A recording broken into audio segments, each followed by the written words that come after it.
The uncommon people uncut में इस बार हमारे मेहमान खास हैं, क्योंकि वो घुमक्कड़ हैं और मलंग हैं। प्रकृति में इतने घुले मिले हुए हैं कि प्रकृति से उन्हें अलग कर पाना बहुत मुश्किल। हिमाचल और राष्ट्रीय स्तर की पत्रिकाओं में वर्षों से छपते आ रहे हैं। ये साहित्यकार उतना ही आध्यात्मिक भी है। जी हाँ, मैं सैनी आशीष की बात कर रहा हूँ, जो सुनवा बारनो और हिमवाला के नाम से कई वर्षों तक लिखते रहे देश की मेन स्ट्रीम पत्रिकाओं में, जिन्होंने बच्चों के लिए 2000 से ज़्यादा कहानियाँ लिखी, जो देश की मुख्य धारा की बाल साहित्य की पत्रिकाओं में छपती रही और देश के कोने कोने में हर बच्चे ने उन्हें पढ़ा। इस यायावर को मिलना थोड़ा मुश्किल है। यायावर को कौन भला आसानी से मिल पाया है।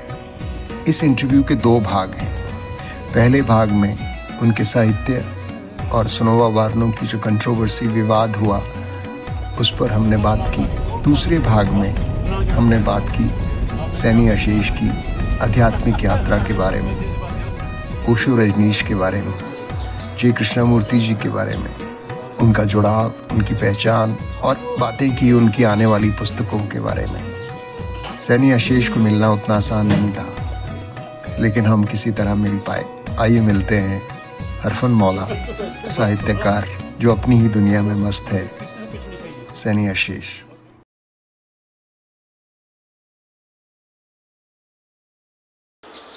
तो मेरा ये प्रश्न है कि आदमी भगवान क्यों होना चाहता है?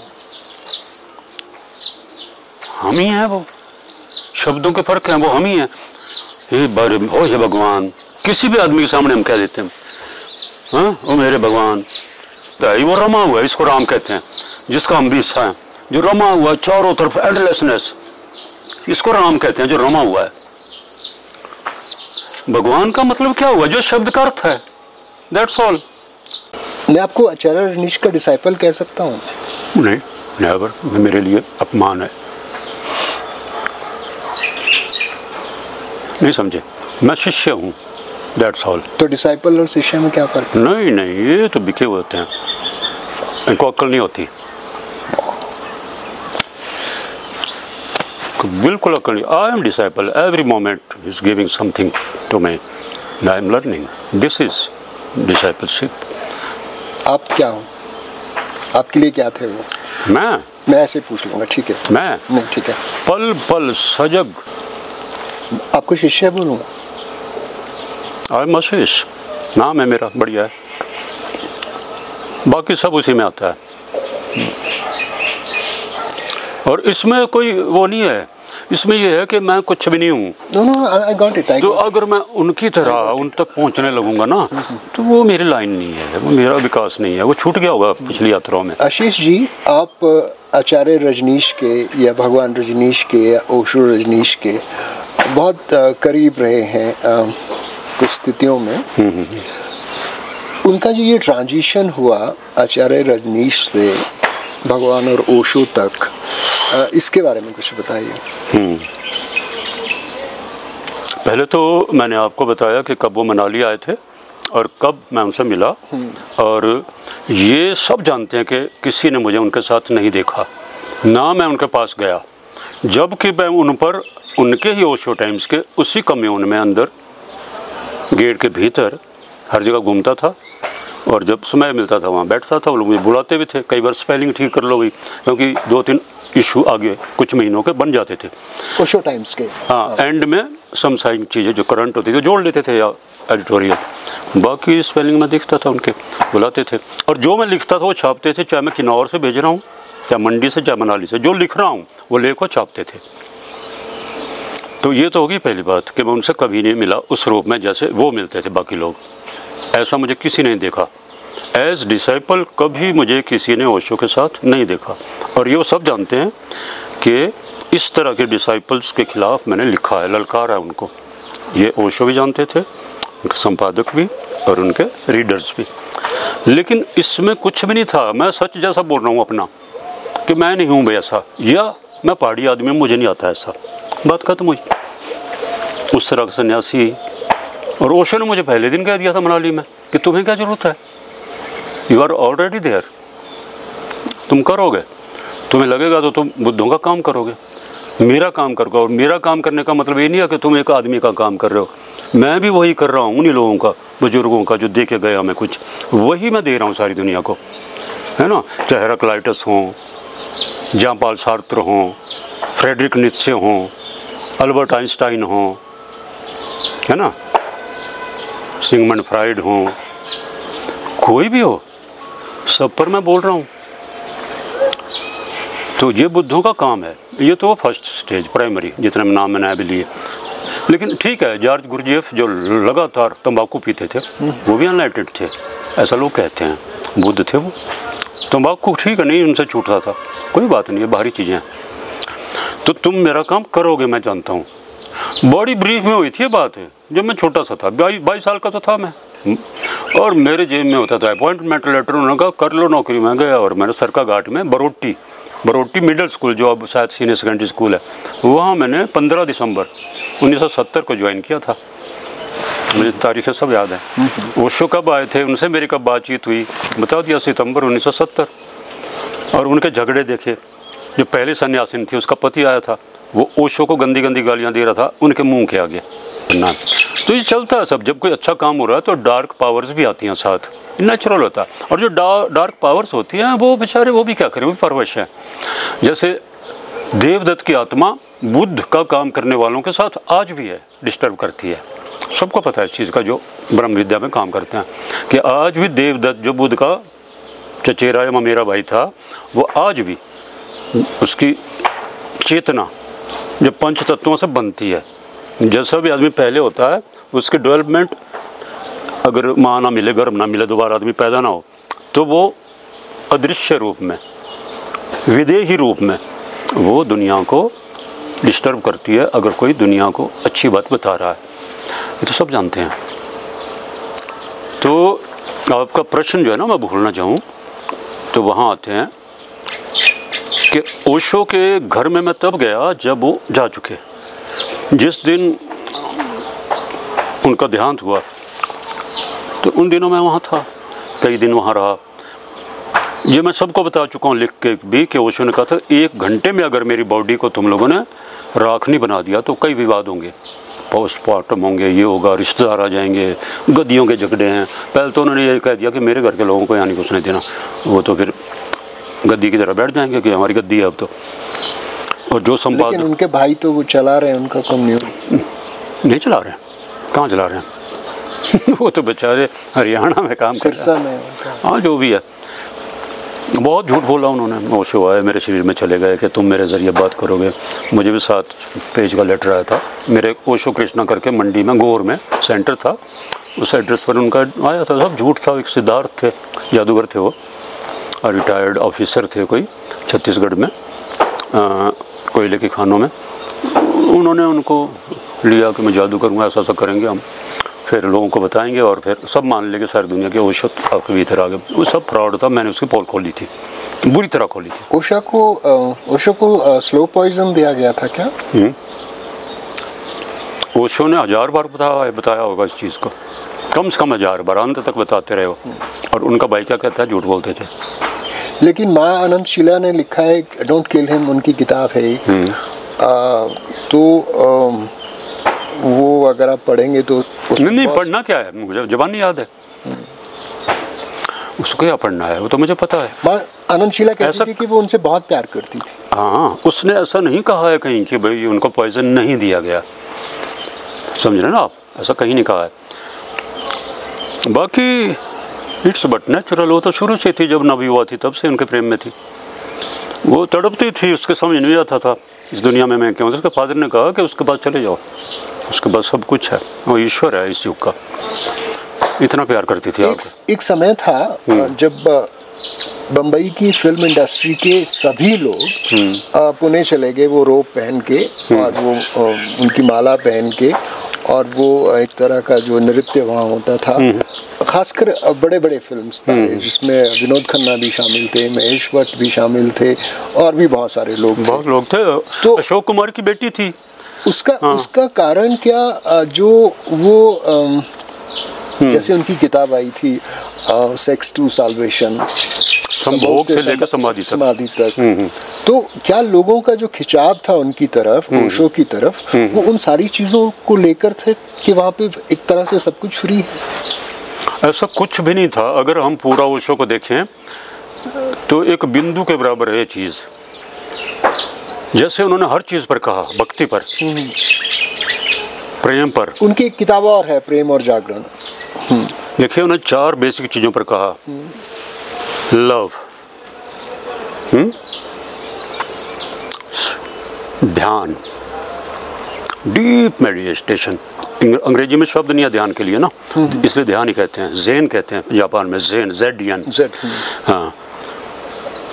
तीसरा योगा, चौथा भक्ति।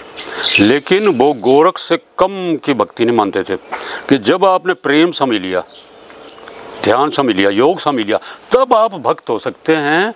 अब आप भक्त नहीं है किसी के। भक्त होने का मतलब है किसी के नहीं, अब आप भक्त हैं। आपने सब समझ लिया। Now you can dance, you can make a laughter. भक्ति बाद में आती है, ये डेवलपमेंट है। It is development of love, करुणा की भी बल्कि, ऐसा है। तो ओशो ने जब अपनी किताब खुद लिखी, एक किताब लिखी है उन्होंने, संभोग से समाधि तक। तो बाकी उनके ऑडियो कैसेट्स अच्छा, भी बहुत सबसे कम उनको समझे जो हिंदी समझते हैं, क्योंकि वो किताब हिंदी में थी। जैसे मैंने पहले कहा कि मेरा लोगों को कोई पता नहीं है, ना किसी को इंटरेस्ट है जैसे मैं बातें करता हूँ, क्योंकि ऐसा ही है। भगवान नंबर 2 बना दिया है, हर चीज़ नंबर 2 की बना दिया है, गलत। शिव का नकली रूप बना दिया, जबकि शिव कितनी गहरी चीज़ है, कितनी पुरानी है, आदि गुरु कहते हैं। लोगों को चाहिए कुश्ती, लोग मज़ा लेते हैं छींज का, क्रिकेट मैच का। ये नहीं कि इतने मरे, ना ना ना, अंदर हिंसा भरी हुई है और रोते रोते भी हिंसक हैं। अब हम ऐसा करेंगे, हम इनको मारेंगे। ये आदमी की बेसिक नेचर है। अंदर से वो जानवर नहीं है, काश जानवर होता। जानवर तो इनोसेंट होते हैं, प्राकृतिक होते हैं। ये तो बहुत काली शक्तियाँ हमारे भीतर भरी हुई हैं सदियों से, हमारे नेताओं ने और धर्मगुरुओं ने। क्योंकि हम धर्म को नहीं मानते हैं, इसलिए हम ऑर्गेनाइज्ड रिलीजन को मानते हैं। Organised religion is opposite to धर्मा।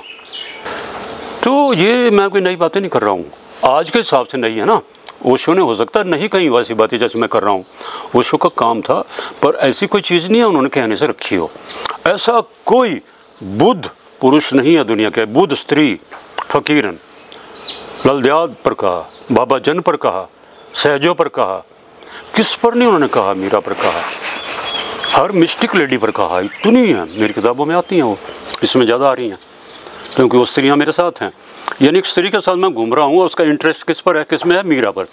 अब वो और मैं मीरा पर बात कर रहे हैं, और मीरा बाई भी आ गई इसमें, हम भी आ गए, वो लेडी मेरे साथ घूम रही है, वो उस गिनती में आ गई 100 स्त्रियों में। ऐसे बातें बनती है अगर हमारे पास एक गहरा विषय है, सब्जेक्ट, देन। अदरवाइज हम वही दोहराएंगे। आ जाना जी रात को जगराते में, एक दरी भी ले आना साथ। दरी नहीं है हमारे पास। आपकी जो फिलॉसफी है या जिस चीज़ को आप फॉलो करते हैं उसमें एक कंट्रास्ट है। आप ओशो को फॉलो करते हैं, साथ में आप जे कृष्णमूर्ति जी को फॉलो करते हैं। फॉलो नहीं करता, I understand them, that's all. I understand Osho और जे कृष्णमूर्ति। फॉलोवर होना अपमानजनक है, उल्टा है। नहीं, पर अंडरस्टैंड होने मेरे लिए अपमानजनक है, ज़्यादातर के लिए वो एक अवसर है। जैसे मुझसे लोग पूछते हैं ओशो के लोगों पर कुछ बोलो, मैंने कहा इतने शोर, अच्छी प्रजाति के गधे इतने सुंदर मैंने कहीं नहीं देखे। सबसे कम मूर्ख होते हैं और ये हंसते हैं, इनका मजाक भी उड़ाओ, नाचते हैं, गाते हैं, उड़ा देते हैं हर चीज़ को। इसलिए इससे सुंदर शिष्य इस दुनिया में किसी के भी नहीं है। इस तरह से जब मैं बोलता हूँ तो वो खुश होते हैं, अगर ये ना बोलूँ तो सोचते हैं शायद मैं उनको गलत मानता हूँ। गलत अच्छे की बात ही नहीं है, उनकी एक स्टेज है, वो करेंगे। वो मैं वैसा करूँ तब मुझे, मेरे लिए अपमानजनक है वो। लेकिन जे कृष्णमूर्ति जो हैं वो तो सूटेड बूटेड हैं, शर्ट पैंट वाले हैं, वो तो बाबा लगते नहीं कहीं से। लेकिन दुनिया का एक बहुत बड़ा हिस्सा उनको, उनकी बातों को बहुत महत्व देता है। जो भी उन्होंने बातें कही हैं वो I think they are very important in life. इस पर देखो, मैं सुन लो आप, मैं भूल जाऊंगा कि एक लेडी आई ओशो के पास, कहती है मैं फलां देश से आ रही हूँ, जी कृष्णमूर्ति का लेक्चर था कि बहुत बड़ी यूनिवर्सिटी में, और वो आए थे बनारस से और उनको बुलाया था। तो मैं जा रही थी, मैंने सोचा मैं पहले जाऊँ, बैठूँ। रास्ते में टाइयों की दुकान थी, मैंने अंदर देखा तो जय कृष्णमूर्ति ऐसे बैठ के ना वो फरोड़ रहे हैं टाइयाँ कि आज कौन सी जचेगी। आपकी बात का जवाब दे रहा हूँ, भाई जच रही है कि नहीं। शीशा देख रहे हैं, कहती है मैं वहीं से वापस घर आ गई। तो ओशो ने कहा तू मिस कर गई, तो कितना बड़ा मौका मिस कर गई, तेरे को तो बैरियर लग गया। तो मेरे पास तो कुछ भी नहीं रखा है। फिर जो आदमी जी कृष्णमूर्ति को ने समझा वो तो मेरे पास तभी आएगा जब बड़ी बड़ी कसर है। जब सारे मरीज बैठे हैं, बीमार हैं सारे, तो मैं इलाज कर रहा हूँ, लेकिन बुद्ध ने क्या कमी कसर रखी? जी कृष्णमूर्ति ने कसर रखी क्या? कबीर ने कम रखी क्या? सब दे के गए, नहीं लेना चाहते तो तू टाई में फंस गई। हाँ, वो फांसी लग गई तेरे गले में। ये है रियलिटी। ये बाहरी चीज़ें हैं सारी, खाना पीना पहनना, ये सब बाहरी चीज़ें हैं और इसको एंजॉय करना चाहिए।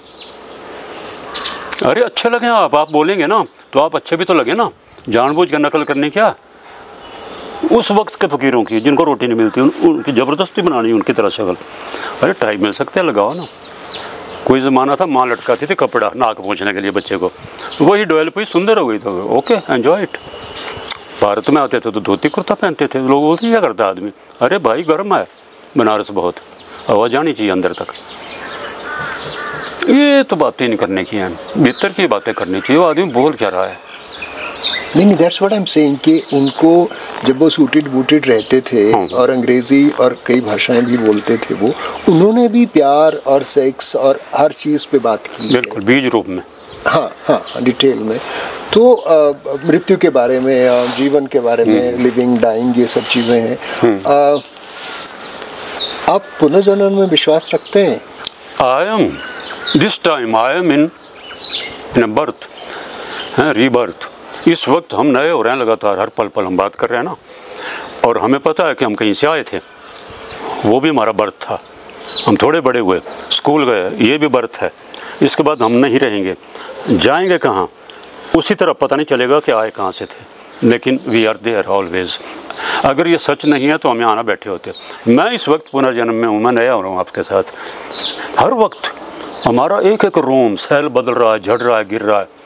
हम नए हो रहे हैं, लेकिन हम क्या करते हैं, होने नहीं देते। मैं तो हिंदू हूँ, मैं मुसलमान हूँ, मुझे तो मस्जिद से अजान लगानी है, मुझे तो जगराता करना है, या दूसरों से लड़ते रहना है। ये मुसलमान है, हिंदू है, इनको डराना है, उसमें वेस्ट करना है टाइम। तो हमारी ग्रोथ रुक गई ना। ऊपर वाले ने हम क्या करने भेजा हुआ है, या नीचे वाले ने? वो तो चारों तरफ है ना, पृथ्वी के चारों तरफ। तो शब्दों का इस्तेमाल करना पड़ता है। ऊपर वो तो चारों तरफ है, हर दिशा में है, और उसका कहीं अंत नहीं है, सबको पता है। उसको बोलते ही ऐसा है, नाम ही उसके ऐसे हैं, बेअंत। तो लेकिन हम नहीं समझना चाहते। अरे रिश्तेदारी का क्या होगा, हैं?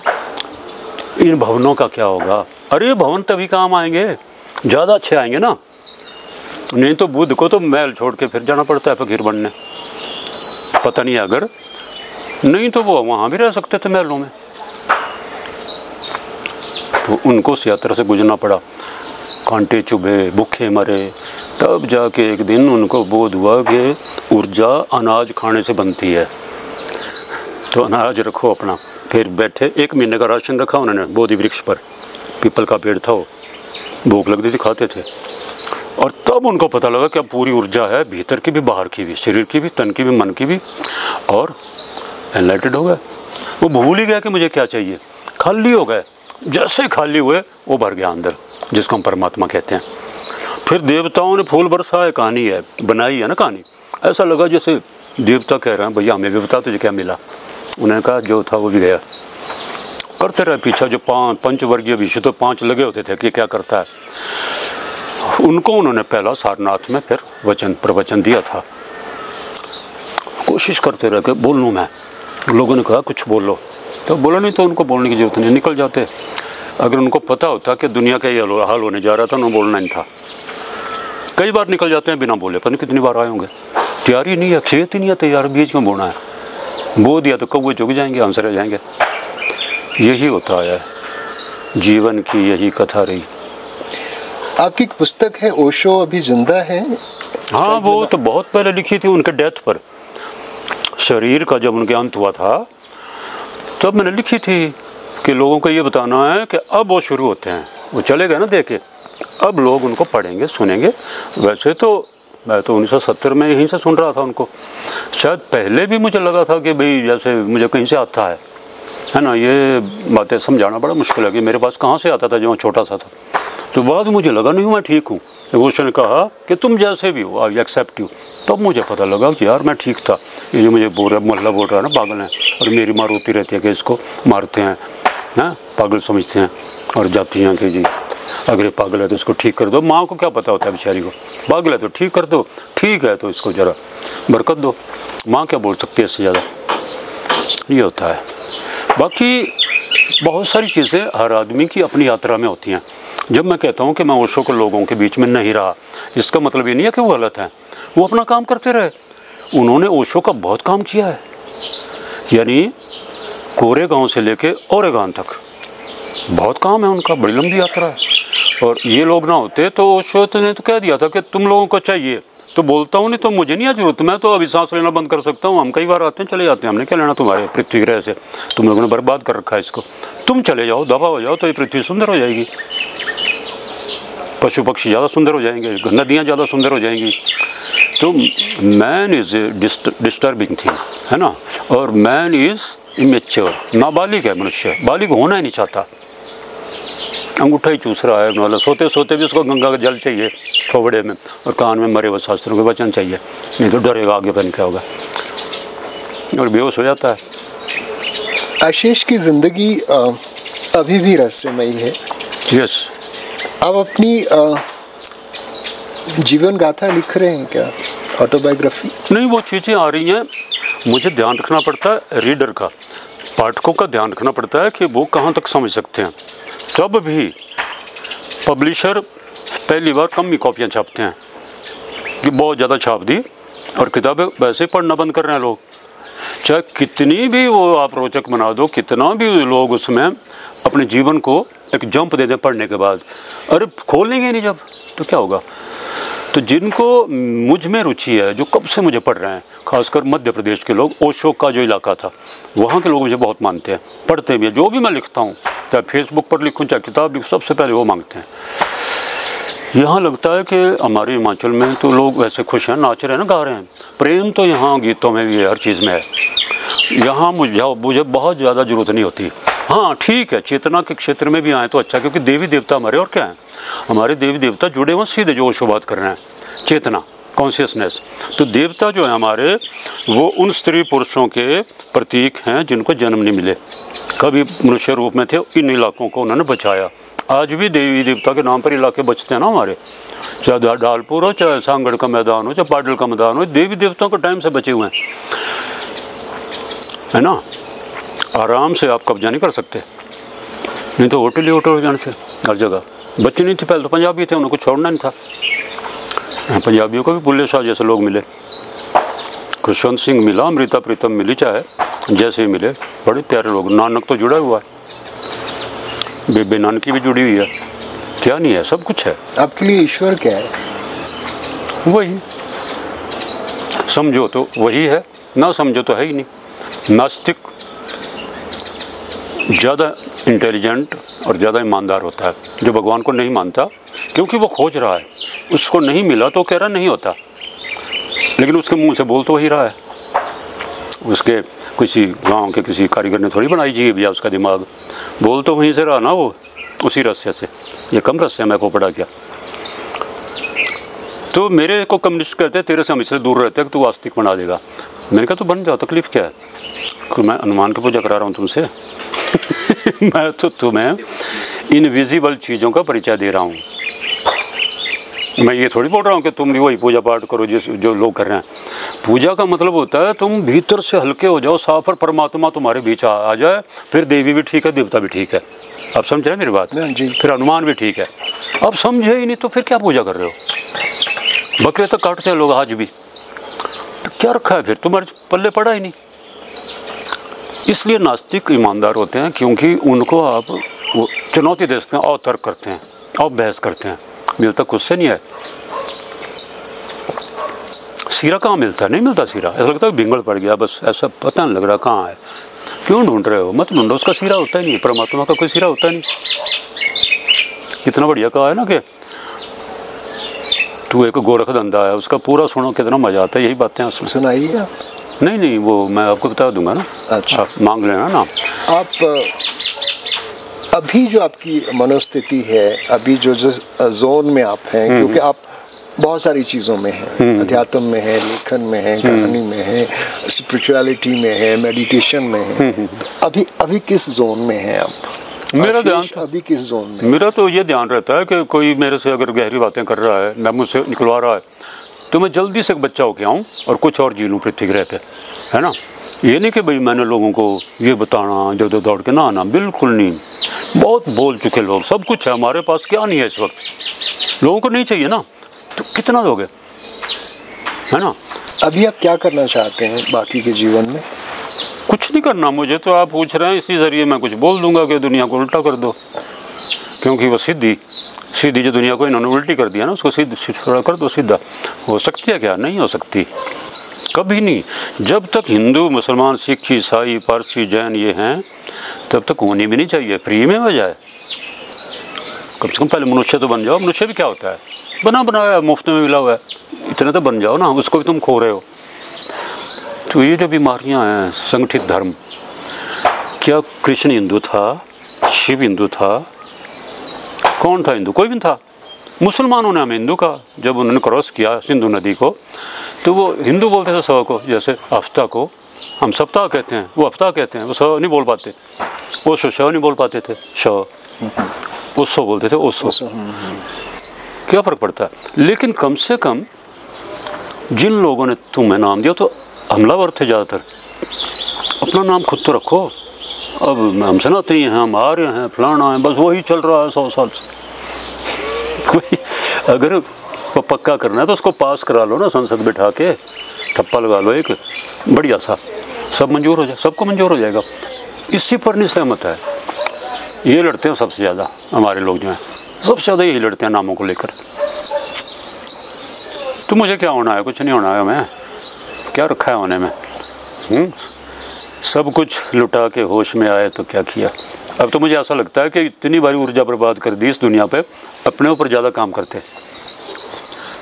आप गाते बहुत अच्छा हैं। जब आप शांगड़ अपनी क्षेत्र एरिया में होते हैं, जब आप अकेले होते हैं, आपको क्या करना अच्छा लगता है? गाना अच्छा लगता है या टहलना अच्छा, देन डांस, देन सिंगिंग और पेंटिंग।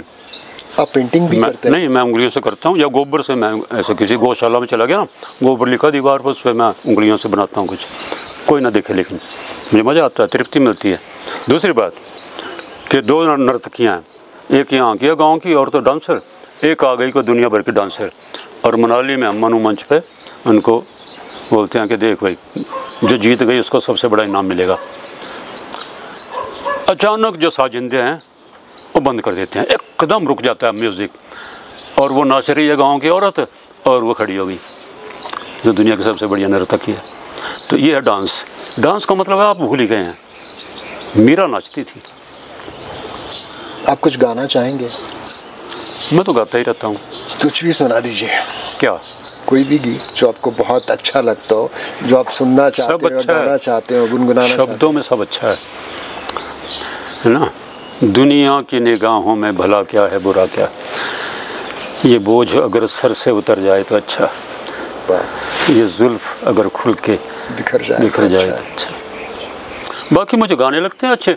अब देखो कि कहाँ हम अध्यात्म की बात कर रहे हैं और मैं बोलूँगा, सुर्ख आंचल को दबा कर जो निचोड़ा उसने, दिल पे जलता हुआ एक तीर सा छोड़ा उसने। इस तरह की चीज़ें आगे गाइए। चंद्रताल में हमने एक छोटी सी फिल्म बनाई थी, उसमें मैं गाया था, है ना। उसको पूरा कर दीजिए गाने। तो अरे कुछ भी नहीं है पूरा, मोहम्मद रफ़ी की आवाज़ में सुन लेना, गूगल से मांगो। वो आपसे सुनना है मुझे। अरे मैं तो कुछ लाइनें झलकें, जैसे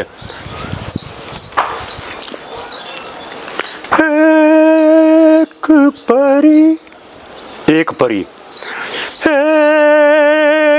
परी कुछ शाद सी नाशाद सी बैठी हुई शबनम में तेरी याद की झूल रही होगी कहीं कली सी गुलजार सी। जाग दिल दीवाना रुत जागी वसले यार की। जाग दिल दीवाना बसी हुई जुल्फ में पाई है सबा प्यार की। जाग दिल दीवाना। दो दिल के कुछ लेके पयाम आई है चाहत के कुछ लेके सलाम आई है। दर पे तेरे सुबह खड़ी हुई है दीदार सी। ऐसा सब कुछ गा देता हूँ, मुझे ज़ुबान नहीं है याद सारे गाने। बहुत खूबसूरत, आपकी आवाज़ बहुत खूबसूरत है। ये इस बहुत खूबसूरत बातचीत को ख़त्म करने से पहले, are you in love? Are you in love? अभी भी? I am love. I am love. That's why everyone is coming to me. I don't know the age. Age means सदियाँ, ज़माने गुजरे मेरे पास, कितने लोग आज चले गए, लेकिन वही मुझे पहचानते हैं जो मुझे शब्दों के बाहर देख ले। मुझे टहलते हुए देख लेते हैं, उसके बाद शब्द भी चल जाते हैं, गीत भी चल जाते हैं। मैंने कहा ना कि नाच सको अकेले में, नंबर 1, देन ओके गाओ। बुद्ध क्यों विहार नाम रखते थे? विहरना, घूमना, घूमो। बौद्ध विहार क्यों बोलते हैं? वो घूमने की जगह है, कुदरत में घूमो ना। बुद्ध भी घूमते थे, जय कृष्ण मूर्ति अकेले तो घूमते थे हर जगह, किसी पीछे पीछे चले जाते थे, वो चाल बढ़ा लेते थे, ध्यान नहीं देते थे हमारी तरफ। तो अगर आप टहल सको कुदरत में, उससे बड़ा कुछ नहीं है। उसमें नृत्य भी है, नाच इतना है सारा। ये महारास ही तो है, चांद तारे आकाश गंगा है, ये महारास हो रहा है। कृष्ण तो थोड़ा सा इशारा करते हैं गीता में, है ना, गोपियों के साथ जब नाचते हैं, तो इसी का तो है वो रूप। और जब वो बोलते हैं कि तुम अजन्मे हो, मृत्यु तो एक नकली चीज़ है, तुम पैदा ही नहीं हुए तो मरोगे कहाँ से? तो सच, ये सच है बिल्कुल। ये तो ठीक है, माँ बाप के ज़रिए हम आ गए ना, और ये पंचतत्वों से आया, पंचतत्व मिल जाएगा तो ख़त्म थोड़ी होगा, क्योंकि शुरू भी हुआ था। शुरू हुई चीज़ ख़त्म नहीं होती, और ख़त्म होने वाली चीज़ शुरू होती है, बार बार बनती है। ये स्वभाव है नेचर का, और ये कोई धार्मिकता नहीं है सो कॉल्ड, ये सच्ची धार्मिकता है जो हमने धारण कर रखी है। पूरी सृष्टि ने, हमने नहीं, पूरी सृष्टि ने धारण कर रखी है। हम वही तो हैं सृष्टि। ये जो नाच रहे हैं, देखो पेड़ों की टहनियाँ, ये गुलाबों के पौधे नाच रहे हैं, ये जो कुछ हो रहा है, पानी की लहरें हिल रही हैं, ये वही है, हम अलग नहीं हैं। तब मज़ा आता है जीने का। लेट इट बी सो, जो हो सो हो। Ashish ji, the uncommon people uncut में आपने हमसे बात की, अपना समय दिया, और अपना जो मिस्टिसिज्म है, आपका एक जो रहस्यमयी चरित्र है, उसको अभी भी बरकरार रखा। आपका बहुत बहुत शुक्रिया। आपसे फिर कभी बात करेंगे। Thank you so much, it was such a pleasure speaking. फिर मिलोगे कभी, इस बात का वादा कर लो। जरूर हमसे और मुलाकात का वादा कर लो। Thank you so much, it was such a pleasure. Thank you.